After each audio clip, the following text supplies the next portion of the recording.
Thank you. Hey, everyone. I'm Allison Morris. You are watching NBC News Now. Here's what's happening now. We're closing in on President Biden's first address to a joint session of Congress. Police reform, social justice, infrastructure, and his new American Families Plan all on the agenda. How will the Republicans respond? Plus, an NBC News exclusive with Education Secretary Miguel Cardona. Where is America on reopening schools? Over 80% of our schools are giving students an opportunity for in-person learning. About half are giving a full day, every day, K-8 schools. So that's good progress. That's in February, before the vaccinations. So that's good news, but I expect more. I want more. I want to give every student across the country an opportunity to learn in person before the end of the school year. Also, federal investigators raiding Rudy Giuliani's New York City apartment and his office today. What were they looking for? Let's get right to Washington, D.C. and the president's address. Our team of reporters at the White House and Capitol Hill, where all the action is tonight. We have got NBC News White House correspondent Mike Memoli and NBC News Capitol Hill correspondent Leanne Caldwell. Mike, you have been covering the president for well over a decade, well before he was the president. Give us a preview of his speech tonight. Yeah, also, well, Joe Biden has been attending these State of the Union addresses for a long time as well. Just a couple hours from now, he'll be walking down the aisle, getting ready to take the rostrum there to give his first address to a joint session of Congress. And aides are telling me that this is going to be a direct line. He'll draw a direct line from his inaugural address when he was up at the Capitol on January 20th to try to make a point about the progress that this country has made just in the short amount of time that he's been in office, and then use that sort of momentum to make a sales pitch for his next new slate of agenda items, including that American Jobs Plan, the American Families Plan as well. But also, you mentioned some of those other top agenda items, the George Floyd Justice and Policing Act. He's going to make a real strong push for that, for gun safety measures to be passed, for immigration reform. Now, all of this, of course, on a policy level, while there's also a lot of pageantry. And I want to play for you what Jen Psaki, the White House press secretary, had to say about some of the history we'll see behind the president tonight. This speech is the first time that we'll see both those seats behind the president, which are the line of succession, filled by women. It's about frigging time, isn't it? Amazing. I think the president will certainly note that in his speech, as everyone watching at home will note as well. And you have a female Speaker of the House, you have a female vice president. These are two of the most powerful people in our country. Now, to add to that, Allison, we talk about the line of succession. Of course, the president, vice president, Speaker of the House, the first three there in order. The cabinet members who are going to be in attendance as well, the Secretary of State and the Secretary of Defense, as well as Senator Leahy, who are all in the line of succession, they'll be in the chamber. And so we always have this conversation about the designated survivor. In the worst case scenario, who would be the next in line? Well, that means Janet Yellen, who's the Treasury Secretary. She would be next in line. And so we assume she'll be in a secure location. And let's point that out. Another woman who would be next in line there if the worst happens tonight. Mike, I was just going to say another woman, just to echo Jen Psaki, I don't care what your political party is. It's about friggin' time. That is fantastic. So me and my pink blazer supporting the women tonight. We'll toss it over to Leanne in her pink blazer. Leanne, Biden's address will be different from joint addresses past, and not just because of all the women. What will and won't we see inside the chamber tonight because of COVID, of course? Well, Allison, what you won't see is a packed chamber. Usually in the chamber, there's about 1,600 people who sit there during these joint addresses. Tonight, it's going to be just a fraction of that, 200 people total. That means there's a very limited number of lawmakers who are going to be in attendance. There's going to be pretty much an equal amount of Republicans and Democrats split between the House and the Senate. So it's going to look much, much different than it normally does. It could be a very much more difficult speech for President Biden to give. He's not going to have the energy of the room, but also he might not get as many boos from Republicans because there's just not going to be that many in the chamber. Of course, Democratic leadership are saying the limited capacity is because of COVID, not necessarily because of security. But I will say, Allison, those metal detectors are set up and they are going to be in use tonight for those members of Congress who are attending before they enter the room. Allison. Leanne, what are lawmakers looking for tonight? And I suppose, like most questions about Congress, it really depends on what side of the aisle they're sitting on. Yeah, that's right. Let's start with the Democrats. The Democrats are thrilled at what the president is going to propose. Of course, there's some disagreement with the size and the scope. Some of the progressives want it to be bigger. Some of the moderates, mainly Senator Joe Manchin, is a little concerned about the size, how big it is, the packages. So overall, Democrats are thrilled that he is going to be talking about a transformational economy to assist people in early parts of their life all the way throughout their life, something that Democrats have been wanting. As far as Republicans are concerned, they are saying that they want to hear the president speak about bipartisanship. They want to hear the president reach out to Republicans and pledge to work with them, something they say that the president has yet to do so far in his first 100 days, Allison.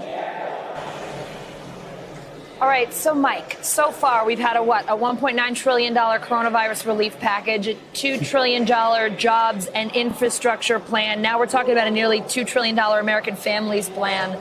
Where's all that money coming from?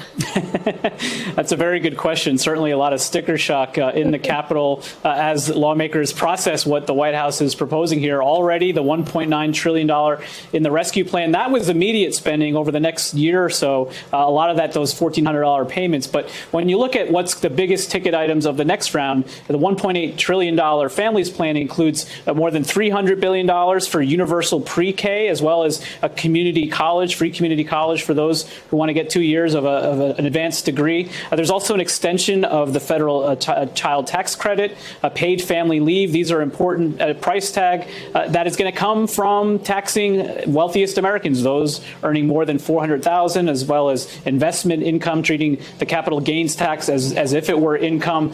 We know Republicans have said any form of tax increases are really a non-starter for them. But just to echo what Leanne is talking about, Republicans want to see bipartisanship. We just got in the last few minutes, in fact, Allison, word from the White House that he has invited both what we call the Big Four, the leaders of the House and the Senate from both parties, to the Oval Office. It would be their first meeting of the president and the Big Four on May 12th, as the White House looks ahead towards trying to hammer out whatever he can in terms of a compromise. Leanne, we know that Senator Tim Scott will be giving the Republican rebuttal tonight after the president's address. Could you preview that for us? Well, Senator Scott is not giving a lot of details about what he's going to say. He's notoriously quiet and doesn't like to spoil the fun. But if you read the tea leaves, Republicans have been talking about the fact that President Biden campaigned on a message of unity, and they are saying that is not something that he has done in his first 100 days by passing the COVID relief bill with no Republican support, not trying to compromise with them.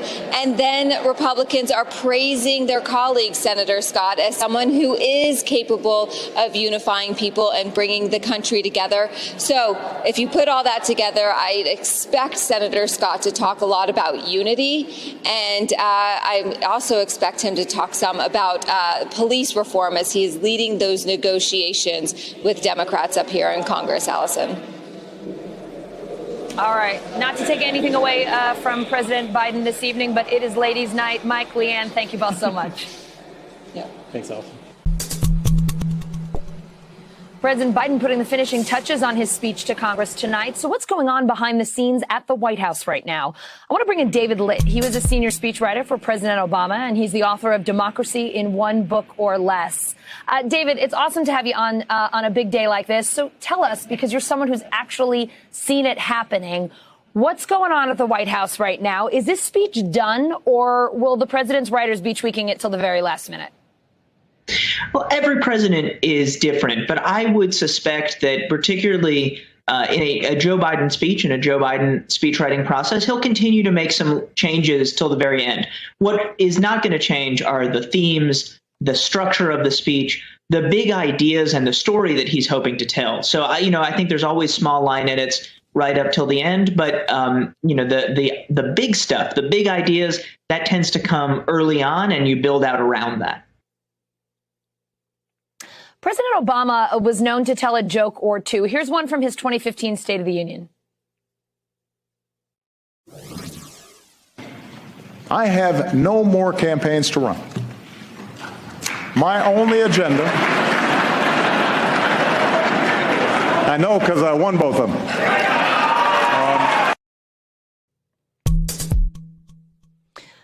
David, I know you wrote some of President Obama's one-liners. I know he ad-libbed a bunch of them, but I know you wrote in some of the jokes, especially for the White House Correspondents' Dinner. Is there room for humor in President Biden's address tonight, or do you think he will keep it real straight and serious? Well, I think there's always room for humor in general in State of the Union addresses. I mean, when I was at the White House, I was a more junior speechwriter, and so the chief speechwriter would be working on that speech, and they'd include some jokes. I think this is probably going to be different for two reasons. One is that the country is still going through this brutal, tragic pandemic.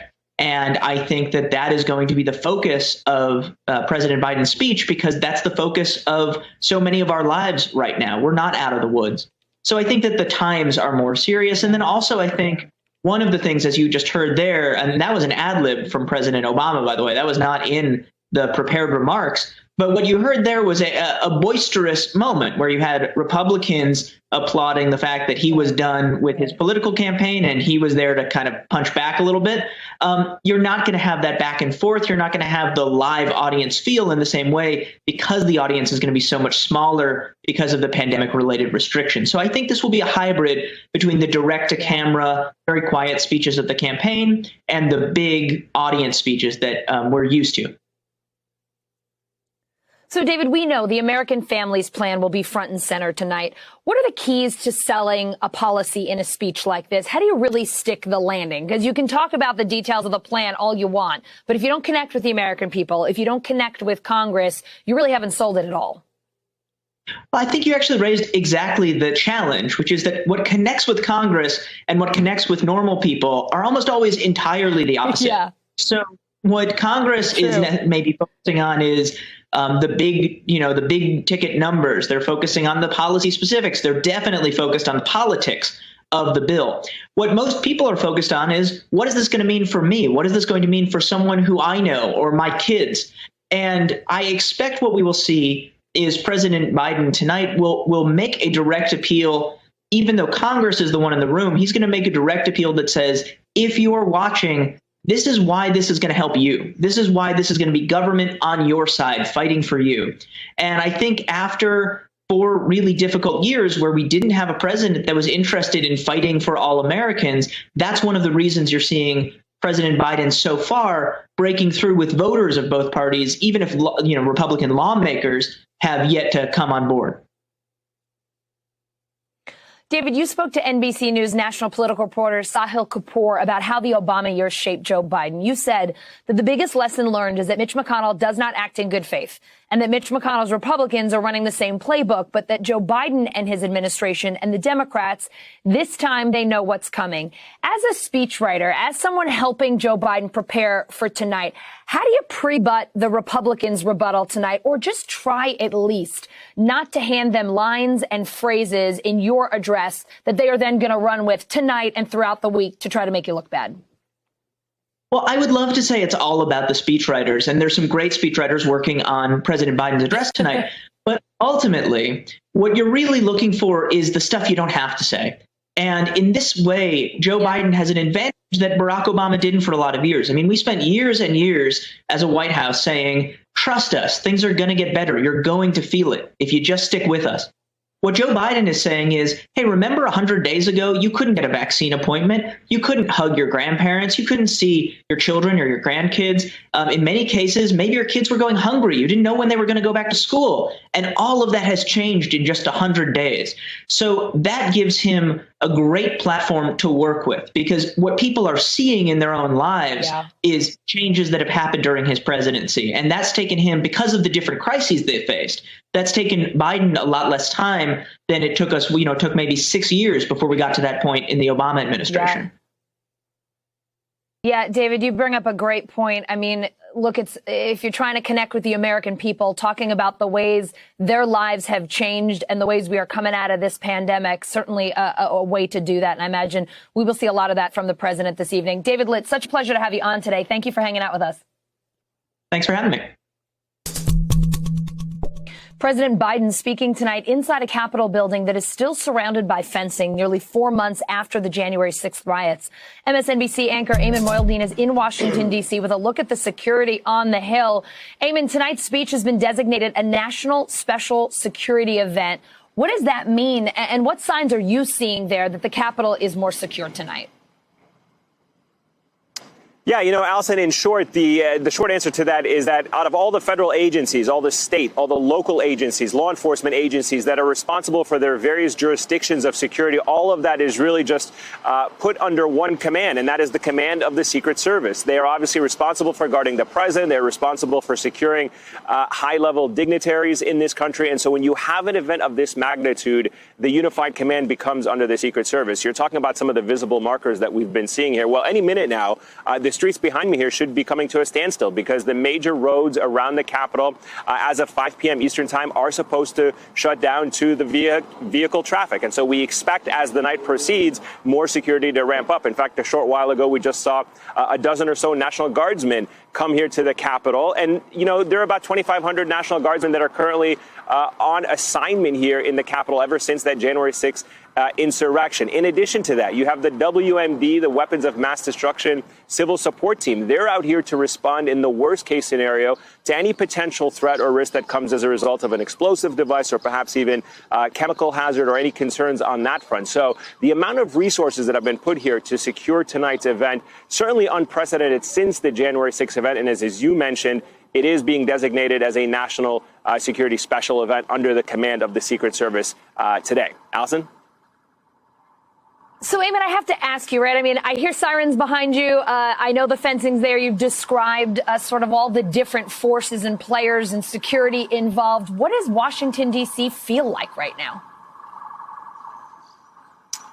That's a really good question, and this is purely anecdotal. I lived in Washington, D.C. I worked here in my earlier years as a journalist, and actually I came down for the first time in a long time to Washington, and, it was unprecedented security for me to go through at the airport in New York before I came down here. There's the usual TSA, Department of Homeland Security checks and ID checks that we're all accustomed to when we travel anywhere in this country. But coming down to D.C., in addition to that, we had other layers of security at the gate boarding our plane, including ID checks as well as laptop checks and back searches. So it gives you a sense that the city is definitely on a footing. There's no doubt about that. And anywhere you go around the Capitol Hill, you really feel the presence of both law enforcement, the National Guards, as you mentioned, the unscalable fencing that has been here since January 6th. So you are immediately aware that this is a city on heightened alert given tonight's event. And the fact that even inside the Capitol, you're not going to have the entire 1,600 members or attendance that you normally would in an event like this. You're going to have a much smaller scale event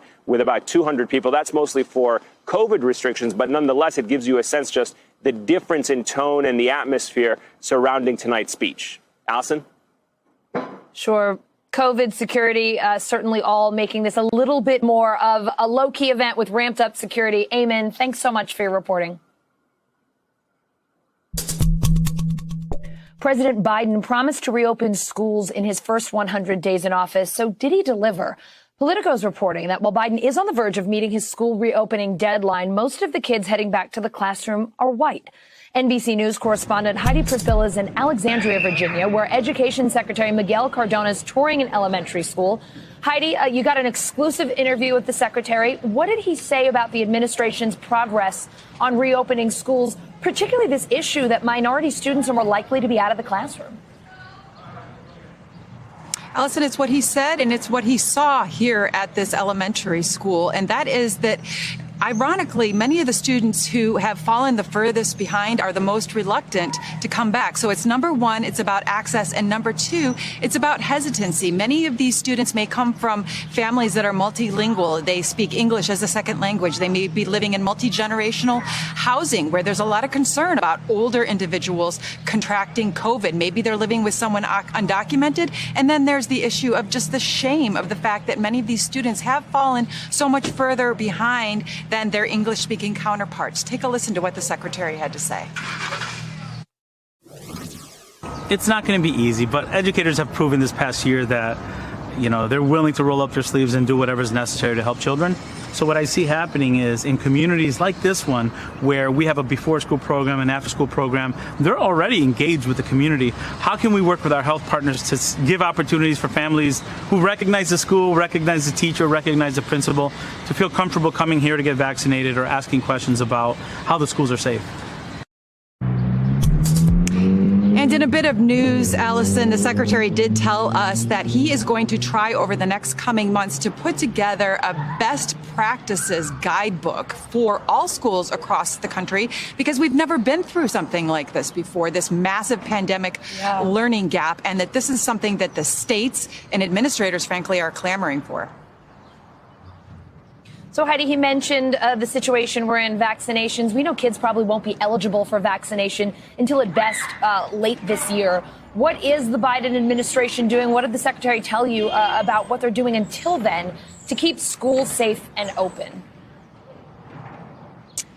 Well, look, we had an epidemic before the pandemic, Allison, and you and I have talked about this a lot in terms of the dilapidated infrastructure of the nation's schools. This is not one of them, but there's a school nearby here, for instance, that has a thank you to President Roosevelt for its construction. So what does that mean? It means ventilation is a major problem. And the secretary told us and made a little bit of news about that, about how he's going to be working with the CDC on more strict regulations or guidelines on what types of devices should be used. Take a listen.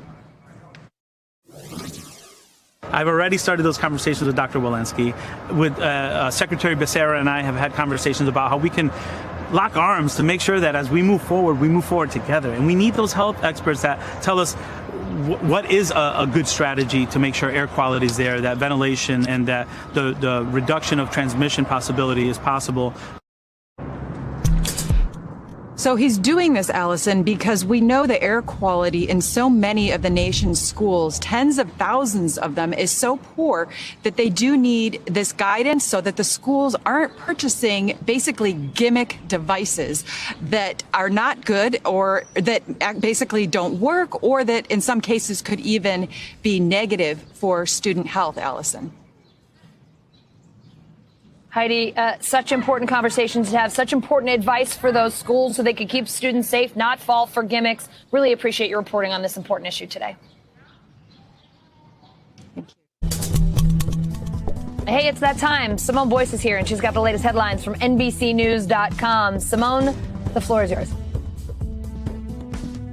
All right, Allison, we're going to start with some news out of Brazil, where the Senate is launching an inquiry into the government's pandemic response. President Jair Bolsonaro is facing criticism for constantly minimizing the virus, rejecting masks, and pushing these unproven remedies. Almost 400,000 people have died of COVID in Brazil thus far.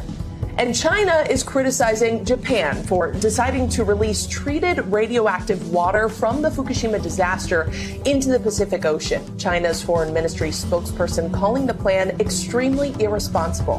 The process would begin in about 2 years. It's already been delayed by protests and safety concerns from fishermen, residents, and neighboring countries, too. Well, the National Women's Hockey League is doubling its salary cap to $300,000 for each team based on projections that the league will be financially stable in its 7th season. This means individual player salaries could range from $10,000 to $35,000, not including bonuses.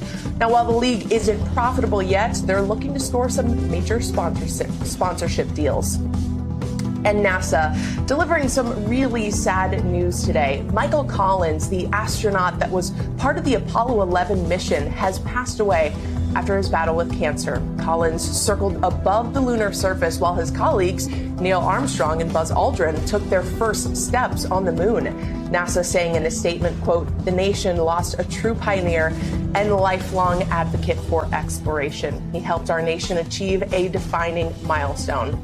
All right, this is a pretty controversial concept. You could soon be getting your caramel delights and Thin Mints delivered to your door via drone. That's what's happening in Christiansburg, Virginia, where a Google affiliate, Wing, is expanding its drone delivery service to include Girl Scout cookie orders. They're trying to help local troops who are having a tough time selling because of the pandemic. I don't know, call me old-fashioned, Allison, but I like to see those adorable little smiling faces of the Girl Scouts when they deliver the cookies. I mean, you just lose that personal touch by a drone? Come on. You do. I do have to say this, though. I am so grateful to our cousin Jane on my husband's side of the family. She is a Girl Scout in Texas, and if it were not for her and her Girl Scout troops mailing them to me this year, I wouldn't have gotten any cookies. So while I love to see the girls, I'm still thankful that we've got Thin Mints in the fridge. It's true. Anything to help them stay afloat, I'm all for it. I'm all for it. Simone, thank you so much. Have a great night. The Department of Homeland Security launching a new operation to stop smuggling groups from crossing the southern border, groups that put profits over human life. NBC News correspondent Julia Ainsley here now. Julia, it's called Operation Sentinel. Tell us how this works. Well, it's supposed to be one of the broadest operations we've seen to stop human smugglers. Yesterday, the Secretary of DHS, Alejandro Mayorkas, said that this is to try to cut off human smuggling organizations at every level, whether that be the person who's actually bringing immigrants across the border, someone collecting money, someone trying to set up their property or their overall structure, or even someone at the top. They say it goes to people, property, and profit. And they're not only using the power of DHS, they're using the FBI, DEA, and other federal agencies, including the State Department, to try to go after what they call transnational criminal organizations who profit off of smuggling immigrants into the United States. Julie, if I understand correctly, this is similar to an operation from back in 2014, but how is this 2021 iteration different? Well, they say it's broader, that in the past they didn't use all of these interagency partners. Okay. I will say, though, I mean, as a reporter, when I first heard this, I thought, look, it's always been illegal to be a transnational criminal organization bringing people into the United States. Human smuggling is illegal. That's prosecuted all the time. How is this different? And as far as those details, that's not really clear. But usually when an operation starts under DHS, it means that they want to get numbers. Basically, they want results at the end of this to show that they were able to round up and stop X number of people, X number of profit, be able to stop human smuggling operations before they go into effect. So I think that's what we'll be looking for as we look at the results of this, to see just how much they're actually able to stop and to see what the effect is on immigrants. I mean, a lot of immigrants say that they're very desperate, and the only way that they can escape their horrible conditions is by paying a smuggler to bring them to the United States. Julia, in an unusual way, COVID may actually be helping these smuggling organizations. The Biden administration is continuing a border policy known as Title 42 that expels families, single adult migrants who try to enter the U.S. without a visa because of COVID. Will that stay intact? And how is that actually kind of helping these smuggling organizations? Yeah, so they say that that's intact for the foreseeable future. And it's a result of that. It's getting harder and harder for immigrants to actually present themselves legally to claim asylum. So they're trying to take the illegal routes. And again, having to depend on those human smuggling organizations who can try to sneak them into the United States. And they're often taking very treacherous paths in order to find a place where they wouldn't be caught, Allison. And so those paths are usually the most dangerous and the most costly to human life. It's just so frightening when we hear about what they're going through to try to get into this country. Julia, thanks as always for your reporting.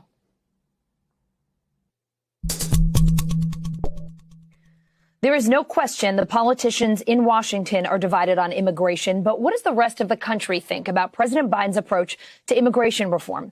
MSNBC senior national correspondent Chris Jansing spoke to voters in Dallas to get their take.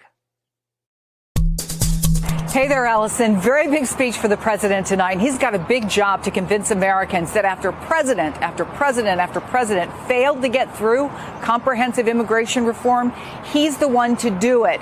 It's incredibly important here. Obviously, Texas, the longest border with Mexico. People are very much immersed in this issue. Big surprise on my panel. 2 Republicans, 2 Democrats, all who took part in our poll. The conservatives said, I could actually be won over by Joe Biden, and she doesn't like him at all, if he can get this done. Take a listen. If he could truly do real immigration reform, he could probably win me. Well, immigration reform needs to happen. We need a system. Everyone says that, but when it comes to compromise, nobody wants to do it. That's because we got lifetime politicians that don't want to change their minds on anything and keep doing the same old thing. And no one person can do it, just like Joe Biden cannot do it either. At least right now, Joe Biden's being proactive on the issue. And we need to get to the source. Why are so many immigrants coming here? These are desperate, desperate people, and we've got to be humane about it. But that is exactly why we need reform. First of all, we have to make it to where it doesn't take 8 years or 10 years to get a green card, for goodness sakes. And you're conservative. I'm very conservative. But we should let people in. And that's what America is. America is a better place for anybody that wants to better their life. So all four agreed on that, the land of opportunity. The devil is always in the details, though, with a plan like this. And right now, according to our poll, only 33% of Americans support the job the president is doing at the border. So he's got a big hill to climb. 100 days in, new NBC News polling shows that more than half of Americans say President Biden is doing a good job on the economy and uniting the country. But just 3 in 10 Americans approve of how he's handled immigration. NBC News senior Washington correspondent Hallie Jackson spoke to Trump to Biden voters in key counties across the country to see what they think. Hey there, Allison. You know, for this particular story, we really focused on people who are new to the Democratic fold, folks around the country who voted Republican in 2016, but who flipped blue in 2020. We wanted to know how they think the president's been doing in his first 100 days. And, you know, we kept hearing a couple of the same themes, a bit of hesitation on his immigration policies, but overall praise for the president's personality. Lifelong Republican Sandy Orth in Iowa voted for her party's candidate in 2016, but last year, there would have been no way that I could have voted for Donald Trump again. So this November, she made a different decision. I really feel that Joe Biden had the temperament to help heal our country. How do you feel about him now? I think he is trying very, very hard to unite the country. Is there anything of the last 100 days of President Biden's that you have some discomfort with, that you are not on board with? Well, the situation at the border, he just hasn't come up with the right solution to the problem yet. Orth's view of the president, high marks on unity, hesitation on immigration, reflects how many Americans feel 100 days in. Our new NBC News polling shows 7 in 10 voters approve of how President Biden is handling the pandemic, and more than half say he's doing well on the economy and uniting the country. But only about 3 in 10 voters approve of his work on immigration, with a record number of unaccompanied migrant children crossing the border, an issue especially relevant in Arizona, a state that flipped blue in 2020, partly because of voters in Maricopa County. Yeah, I think I was probably build the wall guy. But that's obviously not been the answer, has it? Larry Vroom lives there and had never voted for a Democrat for president until November. I think Biden is right in there trying to face this problem and work with it. For Joy Kinzer in Oklahoma City, the president's pledge on refugees was partly why she voted for him after reluctantly backing Donald Trump 4 years earlier. Did the Trump presidency galvanize you to be more politically aware and politically involved? Yeah, I think that's fair to say. Just last week, President Biden first backtracked on a promise to raise the refugee limit, then, after backlash, reconsidered. I do think that we saw that we needed to keep the pressure up to ask him to keep his word and to keep his campaign promises when it comes to refugee resettlement. What kind of scorecard would you give him for these first 100 days so far? I just felt like humanity had come back to the office of the president. Again and again, new Democratic voters like Orth, Vroom, and Kinzer cited President Biden's temperament as a big reason why they feel confident in his first 100 days. But for a president who pledged unity, turn division into unity, that is still proving elusive, as the Peñas illustrate. The mother-daughter duo joined our NBC News town hall in Miami before the election. Issa voted for President Biden. Barbara did not. We checked back in with them 100 days in. When you have Alexandra Ocasio-Cortez, AOC, saying that he has exceeded her expectations in his first 100 days, that makes me shudder. I think Biden is doing a really great job of bringing the drama down. A divided family reflecting a divided nation, with many still hoping for healing. I'm not convinced that it's impossible, but it's going to take time. It's going to take more time than 100 days. A White House official tells me you can expect to hear President Biden talk unity tonight, specifically talking about the power of coming together to help deal with some of the issues facing the country. We should talk, too. The issue of uniting the country altogether ranked as the second most important issue facing America right now, Allison, according to our new NBC News polling. The first issue is getting a handle on the COVID crisis. Back to you. If this can happen to the president's lawyer, this can happen to any one of us. Thank you. I'll refer to my father's lawyer for further questions and statements. You guys have a nice day. Rudy Giuliani's son Andrew there just hours after federal investigators raided his father's New York City apartment and office. The feds have been looking into Giuliani's dealings in Ukraine. So what does this raid mean for the FBI's case against former President Trump's lawyer? Let's bring in NBC News legal analyst, our good friend Danny Savalos. Danny, great to see you. This investigation is all about Ukraine. Do we know what the feds were looking for today? No, but here's what you can glean from the fact that they had a search warrant. That means they went to a neutral, detached judge, a federal judge, and were able to convince that judge that in this very important case involving this very important person, that there was enough evidence that they might find evidence of criminality in that house and on those electronic devices. And probably of more concern to Rudy Giuliani is not so much even the home anymore. It's the seizure of electronic devices, because that is where the terabytes of data is. I know this. I, as a criminal defense attorney, and criminal defense attorneys everywhere have received the bulk of their discovery comes not from papers in the safe nowadays, but from whatever is on the iPhone and the other devices.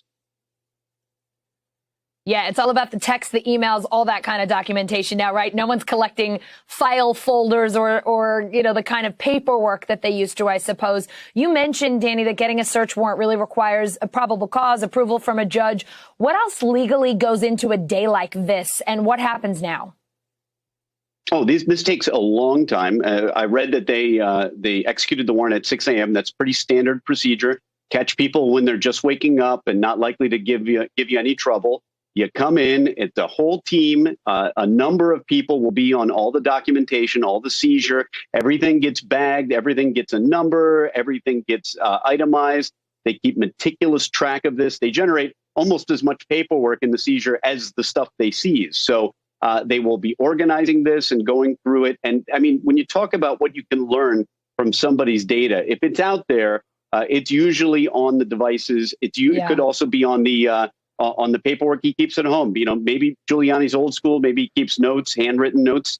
But the reality is this is a very serious thing to go to this step, something so public, to raid someone's apartment. I mean, it is a very serious step. What it means, we don't know yet. Yeah. So, Danny, I just have to ask, because as someone who's never seen anything like this, who isn't in the legal world, like, I'm trying to envision what a raid like this is like, right? In my mind, it's like in National Lampoon's Christmas Vacation when the police are like breaking in all of the windows to try to get into the house. I mean, are these things, these flashy kind of events like that, or do they kind of quietly knock on the door, hope they'll catch you off guard and break it open if they have to? It's much more boring than that. In fact, this is going to be a lot of FBI windbreakers, a lot of sport coats, a lot of business casual folks coming in, itemizing stuff, seizing it, bagging it up, sealing it, putting a little special tape on it, writing a little number, taking photographs of the items they seize. And then really when it comes to the devices, you take the device, you keep track of it, and you have to establish your chain of custody. But the next step is going to the Cellbrite people and getting them to download, if they can, all of that data and get it organized into folders. All right, Danny, if you don't mind, I'll just keep picturing that they came flying in the windows, because it just seems that much more exciting. Go ahead. But I guess thank you for explaining the reality of it to us. Thanks, Danny. U.S. naval forces in the Persian Gulf on alert. Monday night, 3 Iranian vessels got too close, forcing a Navy ship to fire warning shots. It is the second tense encounter at sea in less than a month. NBC News global security reporter Dan DeLuce is following this story. I mean, Dan, how close are we talking here? And do we know what these Iranian speedboats were trying to do? It was very close. They came within 70 yards of the U.S. ships on 2 occasions. So there were near collisions here. And the Navy was saying it was very unsafe. It was very risky. They repeatedly issued warnings by radio to the Iranians saying, you've got to stay away, pull back. So it was very deliberate. Now, we used to see this over the years fairly frequently in the Persian Gulf. And it's sort of the Iranians' way of flexing their muscles and taunting the U.S. But it tapered off over the past year or two. And so it's interesting this is happening right when there are pretty sensitive diplomatic talks going on in Vienna between Iran and world powers. So let's talk about how this affects that, because there was a similar incident earlier this month. These high-level, important negotiations are happening over Iran's nuclear program. I mean, are they trying to send a message, or are they trying to mess with those talks? What is happening here? I think that's what a lot of analysts will say, that's what's happening. Iran has some pretty intense politics. It is not a monolith. And the Revolutionary Guard has a track record of being very skeptical of diplomacy or compromise with Western governments. And so that's how this is being interpreted. The last time around during the Obama administration, when there were negotiations in 2014 and 2015, the Revolutionary Guards were accused of arresting Iranian Americans, of carrying out some other provocative actions. So that's how it's being portrayed. And there's some fairly intense debate now inside Iran, if you look at the newspapers. And there are more hardline factions that are very skeptical of any kind of diplomacy with the West and with the U.S. So I think that's probably what we're seeing. All right, Dan Duluth, thank you so much. Thank you. Out of beds, out of oxygen, out of time. Nearly 3,300 people have died in India in the last 24 hours. COVID has killed more than 200,000 people in that country overall. But some experts believe the real death toll in India is much higher. Sky News special correspondent Alex Crawford reports from New Delhi. So many families are suffering. So many coronavirus deaths. But amidst the grief, there's growing anger and a building doubt that the reality doesn't match the official death figures. This small crematorium in East Delhi is working all hours to keep up. The pyres are close together to try to fit in as many as possible. And when we visited, we counted at least 30 active pyres. Several ambulances arrived with more bodies. This alone from one private hospital brought 5 dead in one go. Another ambulance driver from a separate hospital told us he'd been driving all day long. I bring about 10 to 12 bodies every day, he tells us. Many of the relatives said they waited hours to get a funeral space, and they're convinced the tally of COVID deaths is far higher than being admitted. Delhi government says that 380 people are dying every day from corona, but it's actually around 1,000, more than 1,000. What do you base that on? How do you know? We know because we visit many hospitals with our patients. There is no beds available, and in cremation area we searched 2 or 3, but there are no space. Then finally we came here, and we are waiting from the last 2 or 3 hours to get a space. Yes, to get the space. Yeah. They're so busy, the crematorium's being extended with another 100 spaces. The biggest growing industry right now, with most shops closed in the lockdown, seems to be the graveyard business. They told us there's a steady stream of funerals throughout the day. So many people are dying and brought here, he says. Daily, at least 250 to 300 bodies are brought here. We see it. All the deaths are meant to be logged with the funeral officials, so we inquired about the daily figures. Just tell me how many. What's the problem with telling me how many? Just tell me how many have you registered today? How many deaths? How many? Yeah. The answer didn't even match what we'd seen that hour. 20 today. Even being conservative, the figures are double. And that's just in this crematorium, with 18 other official sites in the capital. Many of the relatives are deeply suspicious. 80% of the deaths are due to the medical negligence here. What I have realized, we could have saved them, but they were in hospital. They did not get the proper care, what they wanted. And because of the lack of the oxygen, lack of the medicines, lack of the injections, people are dying here. In neighbouring states, too, there seem certain discrepancies about the death statistics. Our researchers in Uttar Pradesh counted at least 25 bodies waiting for funerals and about 8 lit in Ghaziabad, and a lot of angry relatives frustrated at the process. The official insisted they had an average of 6 deaths, and when our researcher questioned this, he was told they'd been instructed to give that low number by higher authorities. The Indian government insists all figures are being faithfully recorded without interference. How many of these deaths could have been avoided if different decisions had been taken? Alex Crawford, Sky News in New Delhi. In a country already saturated with firearms, gun sales in the U.S. are skyrocketing. Many of those buyers, African Americans. But while the number of black gun owners is going up, black gun store owners are a rare breed. Here's NBC News producer Ezra Kaplan. Shoot! Guns. They are symbols of power, weapons of war, centers of controversy. And over the past year, sales have been through the roof. Have you seen an increase in demand? 1,000% increase.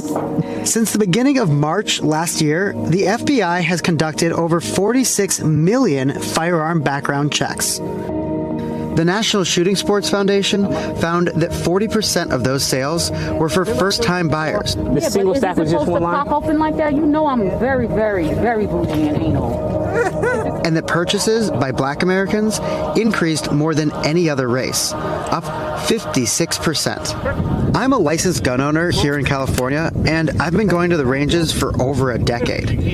Until recently, everyone there, well, they looked like me. But that's changing. I think that just being black and being in this country, me and a lot of my friends were just like, we need to make that purchase. So a lot of us purchased last year during the pandemic, and now that things are kind of lifting, we're getting out and getting lessons and learning. Aaron Wood and 20 other students came out here to the mountains north of Los Angeles for a beginner handgun course. It's being offered through Redstone Firearms. You get one warning out here and then we kick you off the range. Got it? And class is officially in session. It's not Aaron's first time out on the range, but some students, like Rihanna Arredondo, have never pulled the trigger. Until recently, Rihanna was absolutely not a gun person. It was never something that I was interested in. I referred to myself as a tree-hugging hippie. Now I cannot count on law enforcement to look out for us. Ahmaud Arbery, who's African-American, is seen running recklessly into the apartment complex after George Floyd died. Next. Turning toward police and watching report after report of police killings of black people and her experience living in a predominantly pro-Trump neighborhood, her views have changed. We don't feel safe. Clearly, I know that I am more at risk if I hear something outside and call the police than I am if I take care of it myself. Rihanna bought a gun last week and is currently in the middle of California's mandatory 10-day waiting period before she picks it up. In the meantime, she is taking her first shot. That was amazing. That was amazing. But for black people wanting to buy a gun, the path to purchase can be rough. I went to a gun shop in the town where I live and was treated so poorly. They did everything they could to make sure that I would leave. I called it my racist, sexist gun experience. These are some of the most popular firearms. While there are no exact numbers on how many gun stores there are in the nation, there are at least 6,000, according to the NSSF. Fewer than a dozen of those are black-owned. Redstone is one, owned by Jonathan and Geneva Solomon. Why is it that this is such an abnormal thing to have a gun store owned by a black person? I wish I could tell you. I don't have a response for you. I know that right now we're one of 9 in the U.S. So, yeah, I don't know. I can't tell you. The couple started Redstone Firearms in 2015. To their knowledge, it is the only black-owned gun store in all of California. And while operating a gun store in California is inherently difficult because of strict state regulations, the Solomons had extra challenges to overcome, like securing a lease. Have you had to hide behind white faces while doing business? Only to get a place to rent.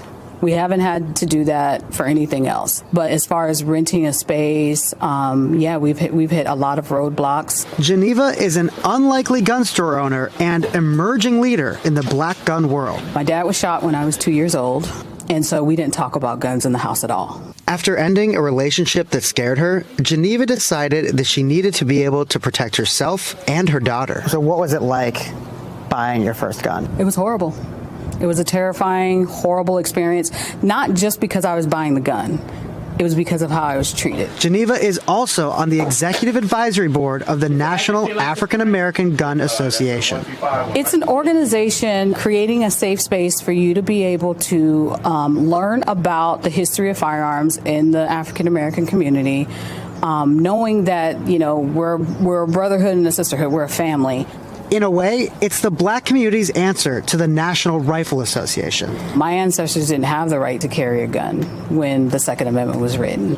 Understanding the history and understanding when laws are being created and how that can affect your community more so than others, I think is really important. Throughout the history of the United States, gun laws have been used time and time again to keep guns out of the hands of black people. For instance, when armed Black Panthers demonstrated at the California Capitol in 1967, then Governor Reagan passed the Mulford Act as a way to criminalize the Panthers' neighborhood patrols. But left out of history has been the role of guns in the liberation of black people. During Reconstruction after the Civil War, the Arkansas governor established a black militia to drive out and cut down the KKK.